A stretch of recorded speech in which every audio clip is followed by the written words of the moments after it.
Dit is het probleem. Ja, dit is het probleem.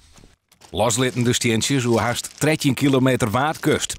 Wat als een goedkepere, dwarseme wijze van dikversterking bedoeld wie, ligt het net te werken. Het moet zo zijn dat dit product super sterk is. Het moet 50 jaar meegaan. En het mag best wel hier en daar eens een steentje loslaten. Maar we hebben 14 dagen geleden met beheer geconstateerd dat er toch delen van de dijkversterking, dat die steentjes loslaten. En dat is niet de bedoeling. Net de bedoeling en vervelend. Wat de kosten binnen is nog net duidelijk. Er moet nou eerst onderzoek dienen worden. We zijn nu op het standpunt van, we hebben dit geconstateerd. We moeten kijken, wat is de oorzaak? En als we de oorzaak weten, dan kunnen we ook kijken, wat gaan we dan doen? Komt er een herstelplan? Dat is op dit moment nog niet bekend. Maar zorgen hoe we te voeten, hoegen we ons net een meidje. De veiligheid is niet in geding. Iedereen kan gerust slapen in Friesland.